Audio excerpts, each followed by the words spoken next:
زمانے میں پیدا ہوئے مصطفیٰ، اس سے بہتر زمانہ کسی کا نہیں۔ اس زمانے میں پیدا ہوئے مصطفیٰ، اس سے بہتر زمانہ کسی کا نہیں۔ اس زمانے میں پیدا ہوئے مصطفیٰ،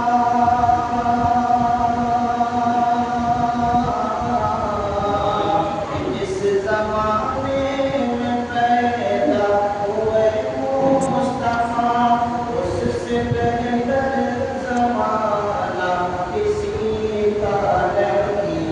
یوں تو آئے لاکھوں پیغمبر مگر، یوں تو آئے لاکھوں پیغمبر مگر، عرش تک آنا جانا کسی کا نہیں۔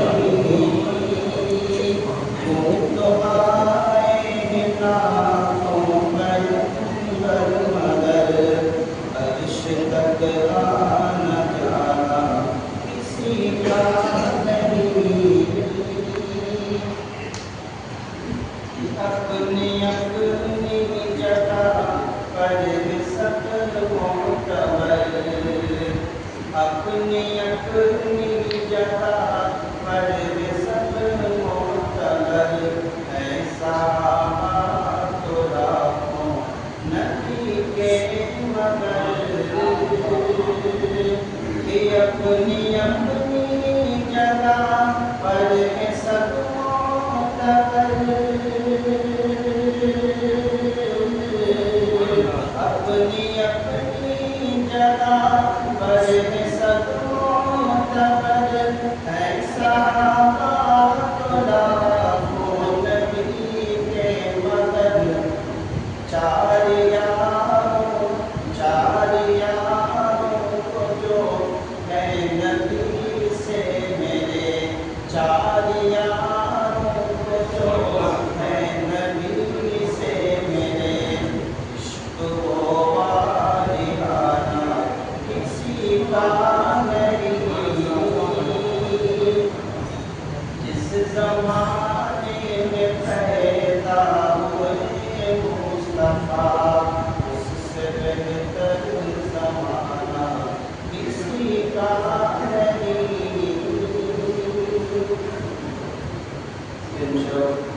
سراپا نور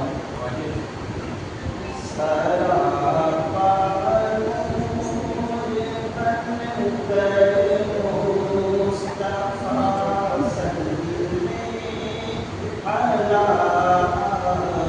علیہ، سراپا نور بن کر مصطفیٰ صلی علیہ، سراپا نور بن کر مصطفیٰ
مسجد عائشہ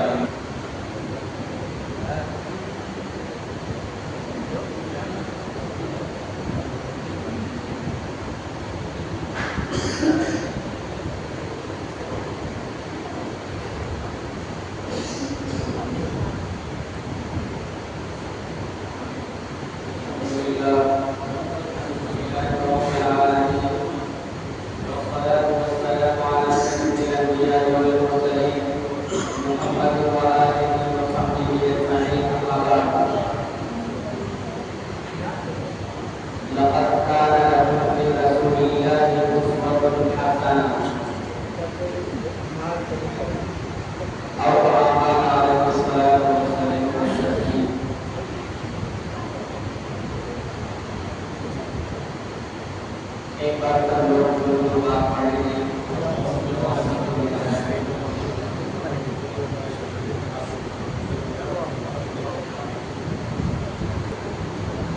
چند باتیں آپ سے عرض کروں گا اور پھر انشاءاللہ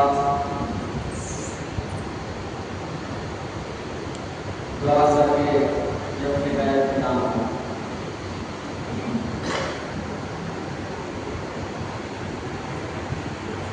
حضور پاک صلی اللہ علیہ وسلم کی ولادت یعنی پیدائش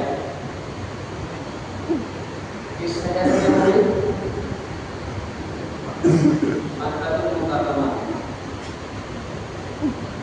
اور حضور کی وفات کس شہر میں ہوئی؟ مدینہ منورہ دو مختلف شہر حضور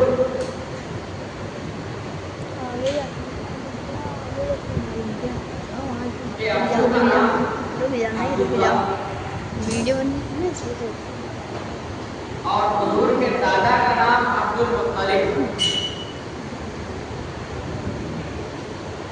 المطلب حضور کی پیدائش کے بعد ایک پادری کے ساتھ بیٹھے ہوئے من میں گفتگو کروں اور وہ پادری ایک نبی کے بارے میں بتا رہا ہے جو نبی پیدا ہوئے اور وہ پادری کہہ رہا ہے عبد المطلب سے کہ ایک نبی رہ گیا ہے جو پیدا ہوگا اور وہ نبی اسی شہر میں پیدا ہوگا اسی مکہ شہر میں پیدا ہوگا حضرت عبد المطلب سے وہ گفتگو کر رہا تھا اتنے میں حضور چھوٹے ہیں اپنے دادا کے پاس آتے اس پادری نے غور سے دیکھا بچے کو غور سے دیکھنے کے بعد میں پیٹھ پر دیکھا پیر کو دیکھا اور دیکھنے کے بعد میں کہا یہ بچہ کس ہے؟ حضرت عبد المطلب کہتے ہیں کہ یہ میرا بیٹا ہے کہا نہیں یہ آپ کا بیٹا نہیں سچ بتائیے اس کے ابو کا نام تو انہوں نے کہا کہ یہ میرا پوتا ہے اور اس کے والد جب یہ اپنی ماں کے پیٹ میں تھے تو اس کے والد کا انتقال ہو گیا اور یہ میرا پوتا ہے اس پادری نے کہا کہ یہ آگے چل کر نبی بنے گا یہی نبی ہے اس پادری نے عبد المطلب سے کہا کہ یہی نبی ہے آگے چل کر یہی نبی بنے گا اس کے اندر جو نشانیاں ہیں جو کوالٹی ہے وہ ایک نبی کی ہے اور اے عبد المطلب اس کو تمام شر سے محفوظ رکھنا بہت سارے شر اس کے پیچھے آئیں گے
وہ کر دے تھوڑا سا.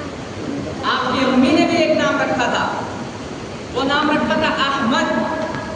آپ کی امی جان نے حضور کا نام رکھا تھا احمد، اور آپ کے دادا نے نام رکھا تھا محمد صلی اللہ علیہ وسلم.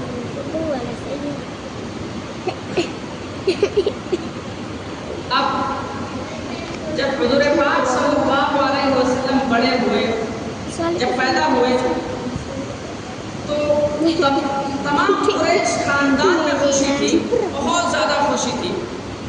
ایک یہودی تو یہ کہتا ہے، ایک یہودی کا نام یوسف تھا، اس نے چلا کر کہا صبح اٹھ کر، حضور کی پیدائش تقریباً 4:00 پر ہوئی، اور اس کے بعد میں جب صبح ہوئی تو ایک یہودی چلا کر کہتا ہے کہ اے قریش، اے مکہ والوں، کیا تمہارے یہاں کوئی بچہ پیدا ہوا ہے؟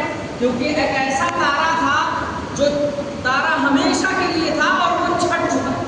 ان لوگوں کی کچھ نشانیاں وغیرہ رہتی تھی پہلے، کہاں ہمیں نہیں معلوم ہے. جب کھوج کی گئی تو پتہ چلا عبدالمطلب کے یہاں بیٹا ہوا. آپ کا ایک اور چچا تھا ابو لہب، اس کو بہت زیادہ خوشی ہوئی حضور کی پیدائش پر، بہت زیادہ خوشی ہوئی.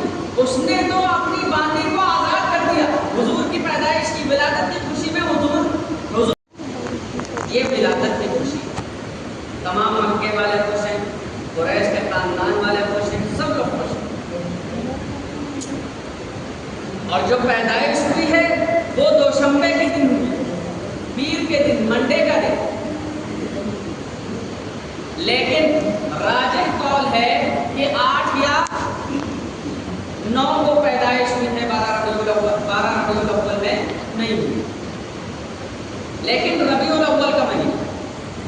لیکن جو حضور کی وفات ہوئی وہ بھی یہی مہینہ، حضور کی جو وفات ہوئی وہ بھی یہی مہینہ. اور حضور کی جو وفات ہوئی وہ بھی تاریخ لوگوں کو نہیں یاد ہے پکی. تمام صحابہ ہر ایک چیز کو محفوظ کرتے تھے، لیکن آپ کی تاریخ کو محفوظ نہیں رکھا گیا. اچھے سے بن رہی ہے، چپ چاپ سے بیٹھ کے حضور کا جو انتقال ہوا وہ 8:00 کے آس پاس ہوا انتقال. اس کے بعد حضور اس دن دفن نہیں کیے، قبر میں اتارے نہیں گئے. رات گزری، وہ دن گزرا دوشنبے کا، پھر رات گزری، پھر منگل کا دن پورا گزر گیا، اور پھر منگل اور بدھ کے درمیان جو رات ہوتی ہے اس میں سارے فیصلے ہوئے. بہت سارے اختلافات ہو گئے، بہت سارے اختلافات. ان اختلافات کو سلجھاتے سلجھاتے دوشنبے کا دن گیا، رات گئی، منگل کا دن گیا، اور پھر رات میں فیصلے ہوئے. یہ سب تاریخیں یاد ہیں صحابہ کرام، لیکن وفات کس تاریخ کو ہوئی وہ نہیں یاد. یہ اللہ رب العزت کی طرف سے غیبی نظام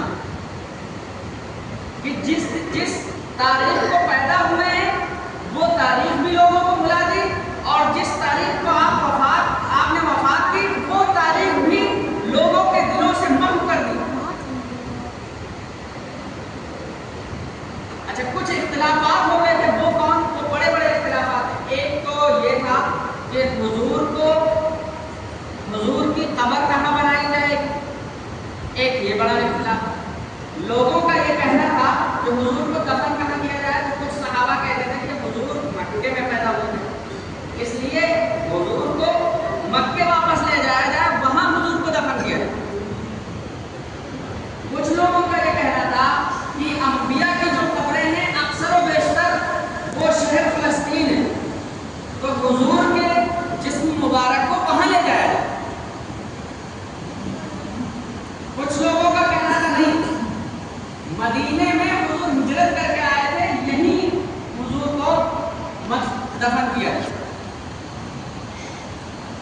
حضرت ابوبکر صدیق رضی اللہ تعالیٰ عنہ نے فرمایا کہ حضور نے حدیث وفات پاتا ہے وہیں پر اس کی قبر بنائی. اس لیے جس جگہ حضور پاک صلی اللہ علیہ وسلم نے وفات پائی تھی، جس چارپائی پر، اسی چارپائی کے اندر نیچے قبر بنائیے اور اسی میں حضور پاک صلی اللہ علیہ وسلم کی تدفین. تو ایک تو یہ مسئلہ تھا جو اختلاف ہو گیا تھا تمام صحابہ کرام میں، اکثر و بیشتر صحابہ کرام. دوسرا بڑا مسئلہ یہ تھا کہ حضور پاک صلی اللہ علیہ وسلم کی نماز جنازہ کون پڑھائے اور کیسے پڑھائی جائے. تو حضور پاک صلی اللہ علیہ وسلم کا اور کس کپڑے میں اور غسل کیسے دیا جائے. تو کچھ صحابہ کہہ رہے تھے کہ نہیں ہے، غسل دینے میں یہ ہے کہ بھائی نہلا دیا جائے، تو حضور نہلانا ضروری ہے. اور کچھ صحابہ کرام کہہ رہے تھے نہلایا جائے لیکن کپڑے وہی جو حضور پہنے ہوئے ہیں وہی، آپ کو آپ کے کپڑے نہ پڑے. ہوا یہی کہ حضور پاک صلی اللہ علیہ وسلم کو نہلایا گیا لیکن کپڑے نہیں اتارے. حضور کو نہلایا گیا انہی کپڑوں میں. اور پھر تیسرا مسئلہ یہ تھا کہ حضور کی قبر کون سی ہونی چاہیے. دو قبریں ہوتی ہیں، ایک تو بغلی ہوتی ہے اور ایک نارمل ہوتی ہے. تو دونوں میں سے کون سی بنائی جائے، اس میں بھی اختلاف ہو گیا صحابہ کرام میں کہ کون سی بنائی جائے. تو صحابہ کرام نے یہ کہا، دو صحابہ تھے مدینے کے اندر جو بہت مشہور تھے قبر بنانے میں. ایک تھے حضرت ابو طلحہ اور ایک حضرت ابو عبیدہ بن جراح. حضرت ابو عبیدہ بن جراح نارمل جو ہوتی ہے قبر وہ بناتے تھے اور حضرت ابو طلحہ بغلی والی قبر بناتے تھے. تو صحابہ کرام نے کہا کہ اس دو لوگوں کو بھیجو، جو پہلے آ جائے گا وہی حضور کی قبر بنے. اللہ رب العزت کی طرف سے انتظام یہ تھا کہ لوگ وہاں سے بھیجے گئے. دونوں لوگ حضرت ابو عبیدہ بن جراح اپنے گھر پر نہیں. اب دیکھو اب میں کیا تو کرتا اس ہوں. طریقے سے یہ معاملہ بھی حل ہو. ایک بڑا مسئلہ حضور پاک صلی بتاؤ اللہ علیہ کیا وسلم کے کرو. انتقال کے بعد آیا کہ خلیفہ کون بنے. فون سوئچ یہ بھی بڑا مسئلہ. کچھ لوگ کہہ رہے سر تو ہو تھے ہی گا ہی نہیں کہ 100%. حضور کے بعد خلیفہ دو ہونے چاہیے، ایک انصار کا ایک مہاجر کا. دو خلیفہ ہونے چاہیے. کچھ لوگ کہہ رہے تھے نہیں، ایک خلیفہ ہو چاہے دو. تو اس میں ان تمام اختلافات میں حضور اکرم صلی اللہ علیہ وسلم کا وصال تو انتقال تو منڈے کے دن، دوشنبے کے دن صبح ہوا. اور یہ تمام اختلافات سامنے تھے جس کی وجہ سے ایک دن گزر گیا، ایک رات گزر گئی اور پھر دوسرا دن گزرا اور اس کے بعد رات میں فیصلہ. ایک اور اختلاف تھا نماز جنازہ کیسے پڑھائی جائے، کون پڑھائے گا. پھر یہ طے ہوا کہ حضور ہی امام تھے اور حضور جب تک دنیا میں ہیں خود امام ہیں، آپ کے اوپر امامت نہیں کی جا سکتی. تو اس لیے جو امی عائشہ کا وہ حجرہ تھا اس کے اندر حضور پاک صلی اللہ علیہ وسلم تھے اور لوگ جاتے تھے، 10-11 لوگ جاتے تھے اور اپنی اپنی نماز پڑھ کر واپس آتے. آخر میں حضرت ابوبکر صدیق رضی اللہ تعالیٰ عنہ نے حضور اکرم صلی اللہ علیہ وسلم کی نماز پڑھی، اس کے بعد میں آپ کو قبر میں اتارا. تو یہ تمام اخبار موجود ہیں، تمام چیزیں موجود ہیں. کب کیا ہوا، کب کیا ہوا، کیا صحابہ کرام وفات کی تاریخ اور جب آپ پیدا ہوئے تھے حضور سے پوچھ نہیں سکتے. پتہ چلا کہ یہ اہم نہیں، کیا دیکھو اہم نہیں. پیچھے اور ہم لوگ اسی بات پہ زور دیتے ہیں کہ 12 ربیع الاول میں عید میلاد النبی، عید میلاد النبی، عید میلاد النبی منانا ضروری ہے. پر صحابہ کرام رضی اللہ تعالیٰ عنہ نہیں کرو گے تو سینڈ کر دوں گا ویڈیو ہٹ حضور گیا. پاک صلی اللہ علیہ وسلم سے پوچھ لیتے آپ کی پیدائش دی اور آپ اور نوٹ کر لیتے آپ کی تاریخ بھی اور دن، کیونکہ دن میں کوئی مسئلہ نہیں ہے اس لیے دن سب کو یاد بڑے بڑے پاپا ہے. لیکن بہت سارے علماء یہ کہتے ہیں کہ دوشنبے کا دن بھی نہیں ہے. تو یہ اللہ رب العزت کی طرف سے غائبانہ مدد تھی کہ حضور اکرم صلی اللہ علیہ وسلم کا وہ حال نہ کیا جائے جیسے کرسچن عیسائی اپنے نبی کا کرتے ہیں، دھوم دھام سے وہ اپنے نبی کا وہ مناتے ہیں. اب دھوم دھام سے مناتے بالکل اسی طرز پہ، بالکل اسی وے پہ تمام مسلمانوں نے 12 ربیع الاول میں عید میلاد النبی کے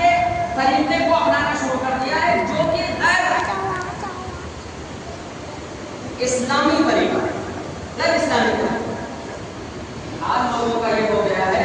ابھی نیوز میں آیا کہ حیدرآباد میں عید میلاد النبی کی نماز پڑھی گئی.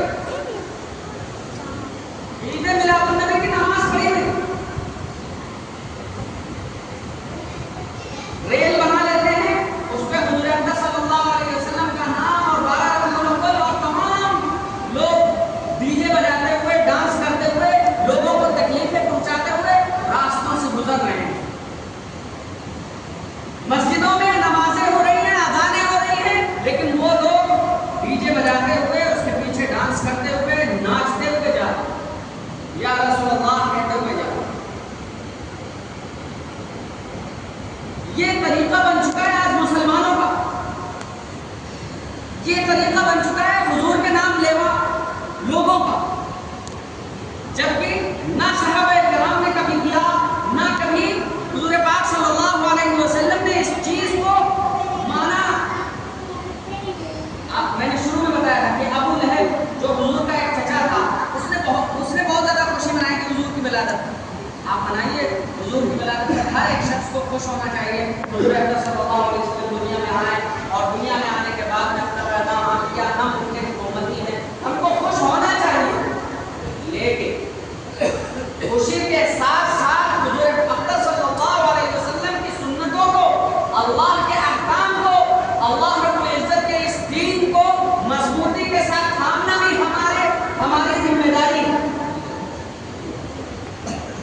وہ نہیں, چونکہ ابو لہب نے خوشی کو منایا لیکن اللہ کے رسول کے دین کو اپنایا نہیں, وہ مردود ہے چچا لیکن مردود. ہم امتی ہیں, منائیں گے خوشی کہ اگر منانے کے بعد میں دین کے سکون کو, دین کے احکام کو نئی مضبوطی سے تھاما, ہم بھی مردود ہو گئے. ہمارا کوئی رشتہ حضور سے نہیں ہے, ہمارا کوئی رشتہ اللہ کی عزت سے نہیں ہے, دین کا تعلق ہے. اگر ہمارا دین مضبوط ہے تو یقین رکھیے حضور بھی ہمارے ہیں, اللہ بھی ہمارا ہے. اور اگر اس دین سے رشتہ ہمارا مضبوط نہیں ہے تو اللہ کے رسول بھی اور اللہ رب العزت ہمارے لیے تسلیم بھی, ہمارا کوئی رشتہ نہیں, کوئی رشتہ نہیں. اس لیے ضرورت اس بات کی ہے کہ ہم تمام مسلمان حضور پاک صلی اللہ علیہ وسلم کی سیرت کو اپنائیں, سیرت کو پڑھیں. ان تمام چیزوں میں عید میلاد النبی میں مت پھنسے رہیں. عید میلاد النبی ہے کہ ابھی ہم لوگ جلسہ کر رہے ہیں, کچھ نہیں آ رہی ہے. جو اصل عید میلاد النبی لوگوں نے شروع کیا ہے اور کہاں سے شروع ہوئے وہ تاریخ آپ دیکھیے. نہ صحابہ کرام, حضور اکرم صلی اللہ علیہ وسلم نے فرمایا کہ دیکھو اگر تم کبھی بھی ایسا ہو, تمہیں لگے کہ تم گمراہ ہو رہے ہو یا تمہارے زمانے میں ایسا کچھ ہو رہا ہو کہ تمہیں سمجھ میں نہ آ رہا ہو کیا کریں, کون سی چیز مانیں کون سی چیز نہیں, تو دیکھو میری سنت, میرے خلفائے راشدین, اور پھر ثم یلونہم, پھر ان کے بعد کا زمانہ اور ان کے بعد کا زمانہ, یعنی اسلاف کا زمانہ, تابعین کا اور تبع تابعین کا زمانہ اور صحابہ کرام. یہ 3 زمانے ہیں. ان 3 زمانے میں اگر کوئی عمل صحابہ کرام نے کیا ہو یا تابعین نے کیا ہو یا تبع تابعین نے کیا ہو, وہ عمل کرنا. اگر انہوں نے نہ کیا ہو تو اس عمل کو نہ کرنا. اور یہ حضور کی پیدائش پر خوشیاں منانا, عید میلاد النبی کا ٹھیک دینا, یہ کہاں سے شروع ہوا؟ یہ 5ویں صدی سے شروع ہوا. اربن کا ایک بادشاہ تھا صلاح الدین, اس نے یہ جھمیلا شروع کیا اور وہاں سے یہ شروع ہوا. اور آج ایک بڑی شکل میں بہت بڑی بدعت بن چکی, بہت بڑی بدعت بن چکی. ہمیں اس بدعت سے بچنا ہے, ہمیں اس بدعت سے بچنا ہے. ہمیں اسلاف کا طریقہ دیکھنا اور حضور کی سنت کو عام کرنا. حضور کی سنت, حضور نے لوگوں سے کیا معاملات کیے.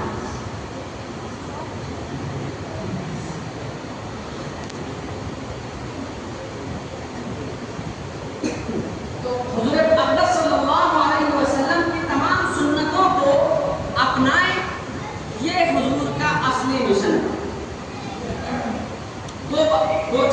دو چیز کہہ کے آپ سے میں رخصتی لوں گا. ایک تو یہ کہ حضور لوگوں کو